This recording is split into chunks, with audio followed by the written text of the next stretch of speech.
Halo semua, balik lagi di channel Teraokun. Sebelum pembahasannya dimulai, silahkan klik tombol subscribe dan aktifkan lonceng notifikasinya supaya kalian gak ketinggalan info dan teori terbaru seputar One Piece. Buat kalian yang mau informasi tambahan soal SBS atau databook, kalian bisa follow Instagram Teraokun. Di sana admin akan memposting soal SBS, databook, dan berbagai teori singkat. Sekarang lanjut ke pembahasan. Bocoran One Piece Chapter 1070 telah muncul di berbagai forum. Dalam video kali ini, channel Teraokun akan menjelaskan berbagai hal menarik pada chapter kali ini. Chapter kali ini berjudul Manusia Terkuat. Cerita akan memperlihatkan keadaan dari Sentomaru. Seperti yang kita tahu dari chapter yang lalu, Rob Lucci memakai serangan kuat bernama Shugan kepada Sentomaru. Serangan tersebut merupakan tusukan dari tangan dan jari-jari runcing Rob Lucci yang dilakukan dengan sangat cepat. Sentomaru sedang lengah karena berbicara dengan Luffy. Kelengahan sesaat itu pun membuat dirinya terkena serangan telak dari Rob Lucci. Terkena telak serangan Shugan membuat Sentomaru mengalami luka yang cukup parah. Tapi diketahui dari chapter ini, sang pengawal dari Vegapunk itu tidak mati. Serangan dari Rob Lucci hanya sekedar membuat dia terluka, tapi tidak membuat Sentomaru kehilangan nyawa. Sentomaru pun dibawa pergi dari lokasi pertarungan ke tempat yang lebih aman.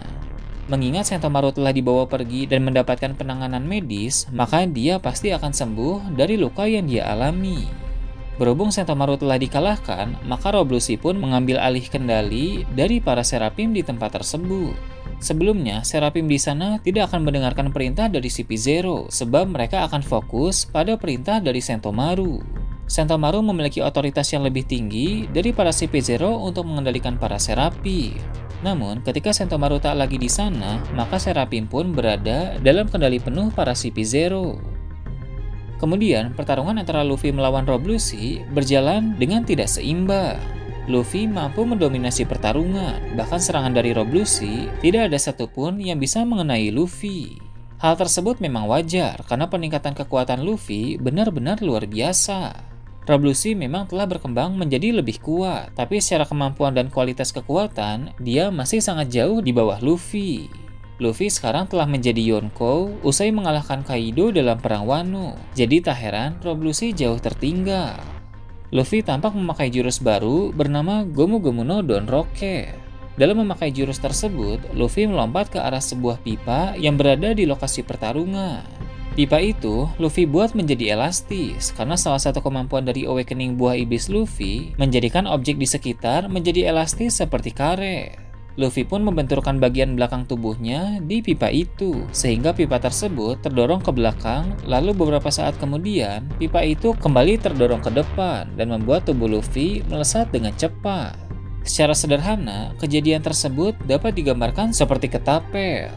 Tubuh Luffy pun terlontar dengan sangat cepat, lalu dia pun memanjangkan lengannya dan memukul bagian perut Rob Lucci. Pukulan Luffy membuat perut dari Rob Lucci menjadi elastis juga, mirip seperti saat Luffy meninju kepala Kaido. Rob Lucci pun muntah darah usai terkena serangan telak dari Gomu Gomu no Don Rocket.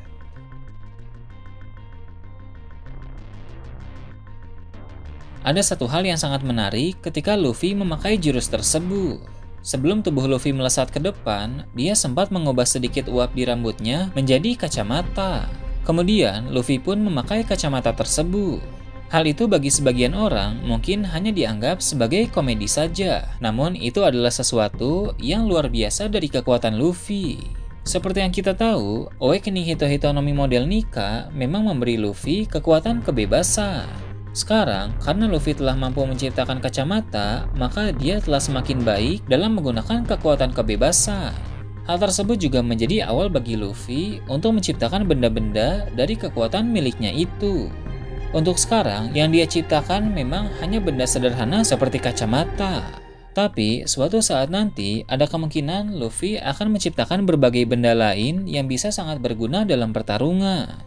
Potensi dari Awakening Buah Iblis Hito-Hito no Mi model Nika benar-benar tidak terbatas. Dalam chapter ini, Vegapunk juga menjelaskan beberapa hal terkait penciptaan buah iblis artifisial. Menurut Vegapunk, buah iblis yang paling mudah untuk ditiru adalah buah iblis Zoan biasa, karena buah iblis tersebut didasarkan pada hewan. Namun, berbeda dengan Zoan biasa, buah iblis Zoan mitologi sangat sulit untuk ditiru karena Zoan mitologi memiliki kondisi khusus mengingat kekuatan dari buah iblis tersebut berdasarkan makhluk-makhluk mitologi. Meski sulit, tapi kita tahu bahwa Vegapunk pernah menciptakan buah iblis artifisial Zoan mitologi seperti Uo Nomi model Shiryu milik Kaido. Walau Vegapunk menganggap buah iblis tersebut gagal hanya karena warna naganya berbeda dari aslinya. Sebenarnya, buah iblis artifisial Uo Nomi model Shiryu itu sudah sangat bagus karena Momonosuke yang telah dibuat dewasa oleh Shinobu mampu berubah menjadi naga besar dan memiliki kemampuan naga seperti Kaido. Hanya saja, bagi seorang perfeksionis seperti Vegapunk, perbedaan warna saja sudah merupakan masalah besar.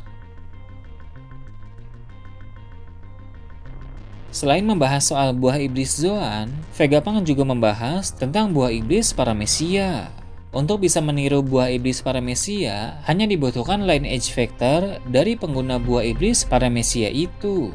Entah sudah ada berapa banyak buah iblis artifisial baik itu Zoan maupun Paramecia yang diciptakan oleh Vegapunk. Sampai sekarang, pasti sudah ada banyak sekali pengguna buah iblis Zoan dan Paramecia yang berhasil ditangkap oleh Angkatan Laut. Tidak menutup kemungkinan, banyak dari mereka lineage vectornya telah diambil agar Vegapunk bisa menduplikasi buah iblis Zoan dan Paramecia yang mereka konsumsi. Sebagian besar dari buah iblis artifisial itu mungkin ada yang telah diberikan kepada Angkatan Laut dan ada pula yang dikonsumsikan kepada Serapis. Namun, yang lainnya mungkin masih disimpan oleh Vegapunk di Pulau Egghead. Pasti menarik untuk mengetahui lebih banyak penemuan Vegapunk yang berada di pulau tersebut.